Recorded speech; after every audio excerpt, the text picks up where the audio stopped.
नमस्कार, सुबह के 7 बजे हैं। मैं हूं पंकज भार्गव। वक्त हुआ है सुपरफास्ट न्यूज का। मध्य प्रदेश के मुख्यमंत्री शिवराज सिंह चौहान व्यापम घोटाले की सीबीआई जांच के लिए तैयार हो गए हैं। 47 मौतों और लगातार विपक्ष के हमलावर रुख के बावजूद कई दिनों से सीबीआई जांच को नकार रहे सीएम चौहान ने सीबीआई जांच की सिफारिश कर दी है। मध्य प्रदेश सरकार ने इस बाबत जबलपुर हाई कोर्ट में अर्जी दाखिल कर दी है। अब तक हाई कोर्ट की निगरानी में इसकी जांच चल रही थी। इस वजह से सरकार ने हाई कोर्ट में ये अर्जी दाखिल की है। कांग्रेस नेता दिग्विजय सिंह ने कहा है कि उन्हें सीबीआई पर भी भरोसा नहीं है। दिग्विजय सिंह ने सुप्रीम कोर्ट की निगरानी में एसआईटी से व्यापम घोटाले की जांच कराने की अपनी मांग दोहराई है। व्यापम घोटाले से घिरे मध्य प्रदेश के सीएम शिवराज सिंह चौहान के सीबीआई ऐलान पर दिग्विजय सिंह ने कहा कि भगवान ने शिवराज को सद्बुद्धि दी है, लेकिन शिवराज के इस्तीफे के सवाल पर उन्होंने कहा कि मुझे उनके इस्तीफे की उम्मीद नहीं है। दिग्विजय ने सीबीआई पर भरोसे से इनकार करते हुए मांग की है कि सुप्रीम कोर्ट की निगरानी में एसआईटी जांच करे और 2G केस की तरह हर हफ्ते प्रोग्रेस रिपोर्ट दे। सुप्रीम कोर्ट व्यापम घोटाले से जुड़े लोगों की मौत और सीबीआई जांच की मांग पर 9 जुलाई को सुनवाई करेगा। ये मांग कांग्रेस नेता दिग्विजय सिंह और 3 विसल ब्लोअर की ओर से याचिका दायर कर की गई है।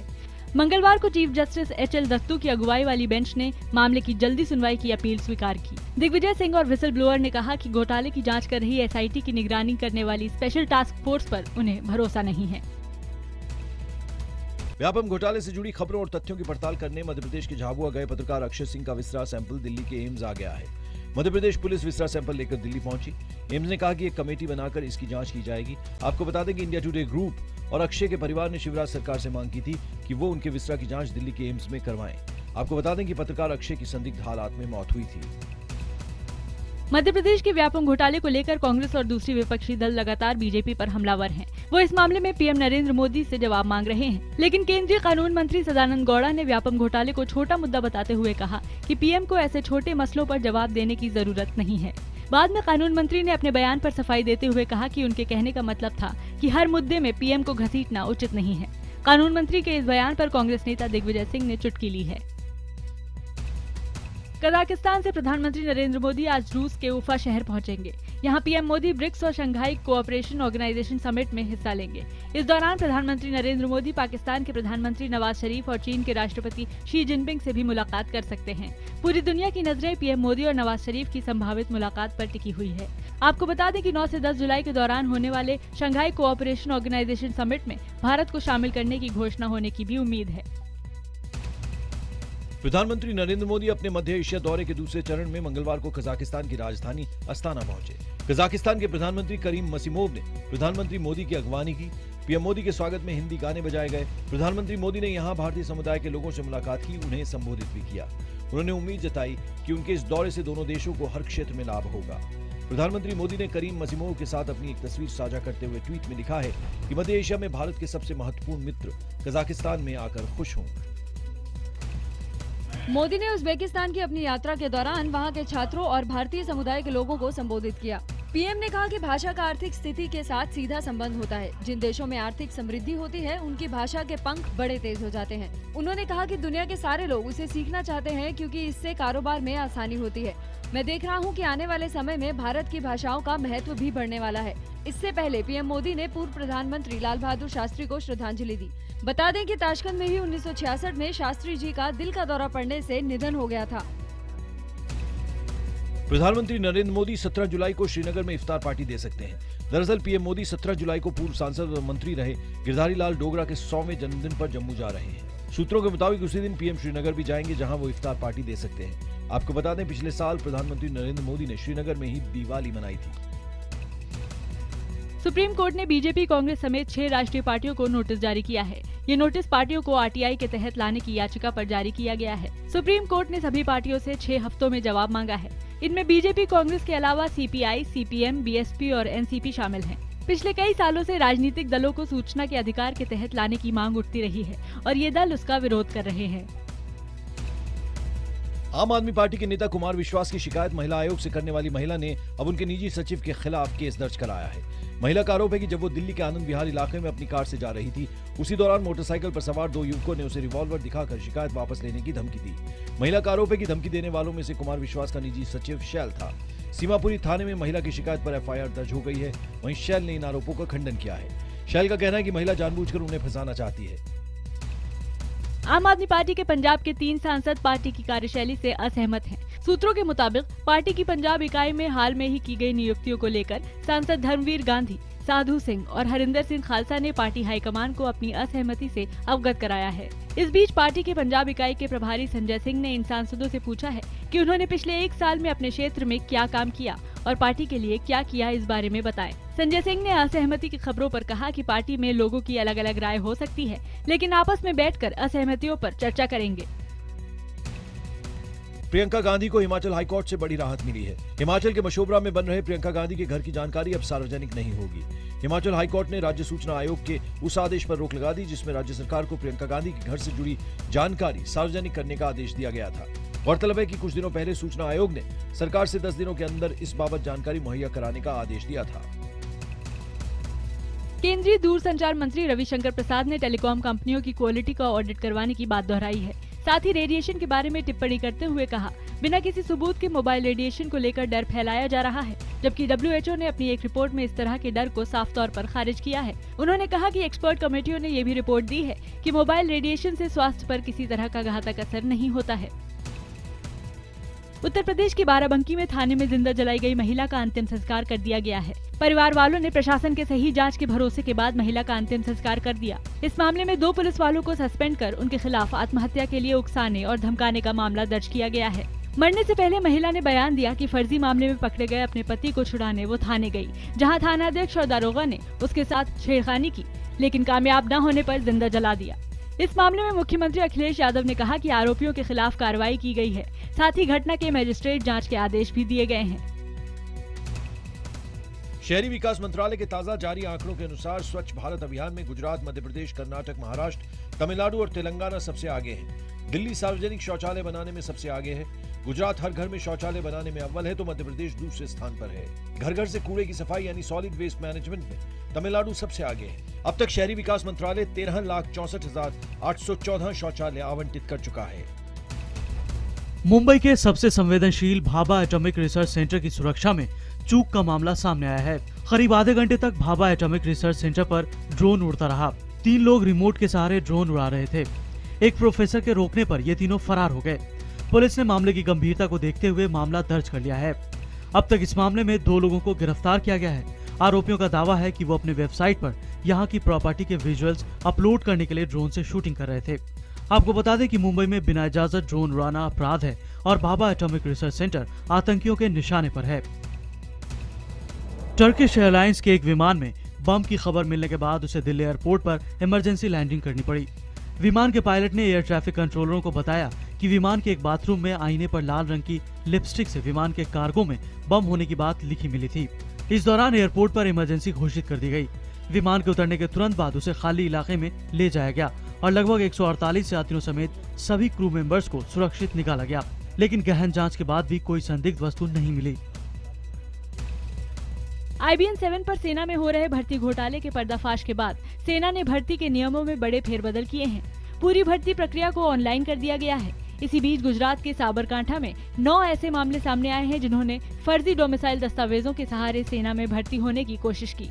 सेना ने मामले की गंभीरता को देखते हुए 9 लोगों के खिलाफ पुलिस में मामला भी दर्ज कराया है। गौरतलब है कि हमने 2 दिन पहले सेना में भर्ती में फर्जीवाड़े का भांडाफोड़ किया था। दिल्ली के सरकारी अस्पतालों में इलाज नहीं मिलने की वजह से एक दिन के बच्चे की मौत के मामले में IBN 7 की खबर का असर हुआ।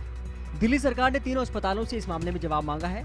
दरअसल बच्चे का जन्म बुध विहार के एक निजी अस्पताल में हुआ, लेकिन बच्चा प्रीमेच्योर था, इसलिए अस्पताल ने कहा कि इसकी देखभाल पर रोजाना 10,000 रुपए खर्च करने होंगे। जब बच्चे के परिवार वालों ने इस पर असमर्थता जताई तो निजी अस्पताल ने उन्हें सरकारी अस्पताल भेज दिया, लेकिन RML और कलावती अस्पताल में किसी न किसी बहाने से इलाज नहीं मिला। बाद में मासूम की LNJP अस्पताल में मौत हो गई। उधर इस मामले पर विपक्षी दलों ने राज्य सरकार पर सवाल उठाए हैं। ऐप आधारित टैक्सी सर्विस देने वाली कंपनियों से जुड़े विवादों में एक और मामला जुड़ गया है। एक महिला ने टैक्सी फॉर श्योर के ड्राइवर पर ड्राइविंग के दौरान बदतमीजी का आरोप लगाया है। दिल्ली से फरीदाबाद जाते वक्त 2 जुलाई को हुए इस वाकये का जिक्र उसने फेसबुक और ट्विटर पर किया। महिला ने अपनी फेसबुक पोस्ट में लिखा कि उसने ड्राइवर से 3 बार गाने की आवाज कम करने के लिए कहा ताकि वो फोन पर बात कर सके।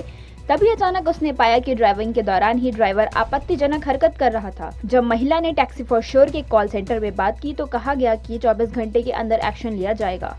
पीड़ित लड़की ने फोन पर IBN7 से कहा कि वो चाहती है कि टैक्सी कंपनी इस मामले में ड्राइवर के खिलाफ पुलिस में शिकायत दर्ज कराए। इस मामले में टैक्सी कंपनी की ओर से कोई प्रतिक्रिया नहीं मिली है। राजस्थान में अलवर के पास एक गांव में लोग दहशत की वजह से पलायन कर रहे हैं। दरअसल यहां 7 लोगों को नागिन ने काटा, जिसमें से 3 लोगों की मौत हो गई, जिसके बाद डर की वजह से बच्चों और महिलाओं को गांव से बाहर भेज दिया गया है। नागिन से मुक्ति दिलाने के लिए तंत्र क्रिया का दौर शुरू हो गया। हालांकि प्रशासन की टीम भी गांव में पहुंची, लेकिन अंधविश्वास में डूबे ग्रामीण इसे नागिन का बदला मान रहे हैं।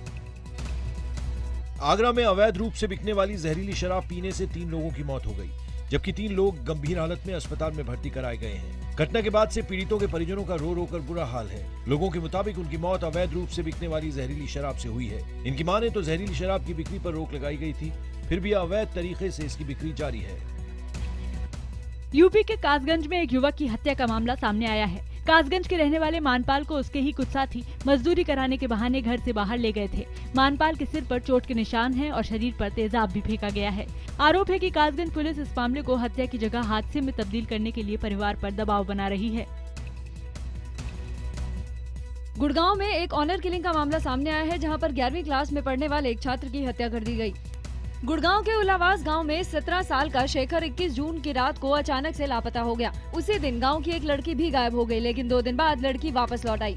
आखिरकार लापता छात्र के पिता ने 26 जून को थाने में अपने बेटे की लापता होने की रिपोर्ट दर्ज करवाई। गायब हुई लड़की के परिवार से जब पुलिस ने सख्ती से पूछताछ की तो उन्होंने बताया कि शेखर की हत्या कर उसके शव को गाँव के बाहर दबा दिया गया है। पुलिस ने लड़की के पिता और चाचा को गिरफ्तार कर लिया है।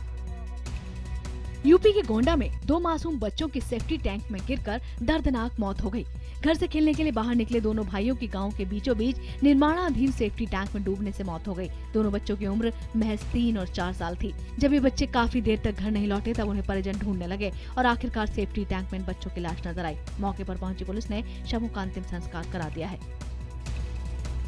बॉलीवुड एक्टर शाहिद कपूर मंगलवार को मीरा राजपूत के साथ शादी के बंधन में बंध गए। शादी की रस्में छतरपुर के एक फार्म हाउस में हुई।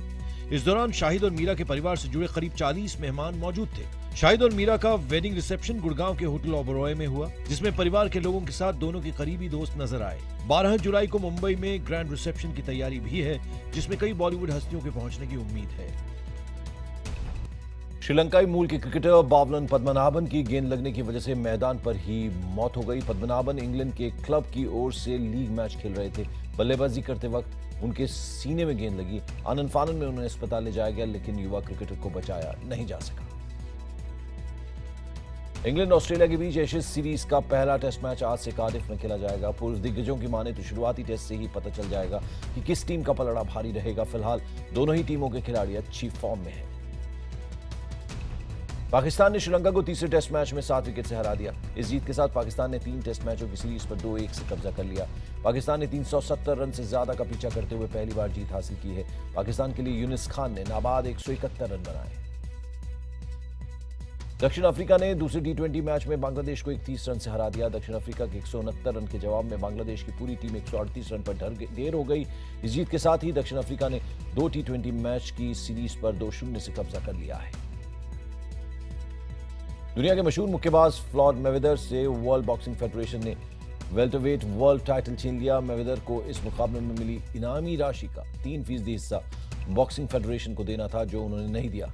साथ ही में मैवेदर पर दूसरे नियमों के उल्लंघन के भी आरोप हैं।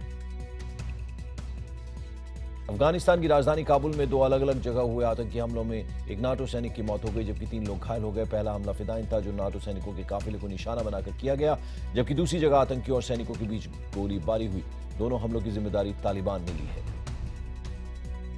चीन के हुनान प्रांत में पहली हाई स्पीड ट्रेन बनाई गई है, जो मैसेडोनिया भेजी जाएगी। यहाँ के इंजीनियरों ने खुद ही रिसर्च कर इस ट्रेन को बनाया है। ट्रेन 160 किलोमीटर प्रति घंटे की रफ्तार से चलेगी। साथ ही सुरक्षा मापदंडों का भी ख्याल रखा जाएगा।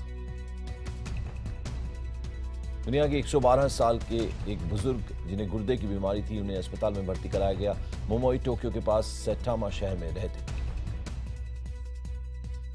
1981 में उमराव जान जैसी दिलकश प्रेम कहानी देने वाले निर्देशक मुजफ्फर अली की एक और प्रेम कहानी जानिसार आने वाली है। ये फिल्म 1957 की प्रेम कहानी है, जिसमें पाकिस्तानी अभिनेता इमरान अब्बास और फैशन जगत की बानिया कुरैशी लीड रोल में है। फिल्म 21 अगस्त को रिलीज हुई।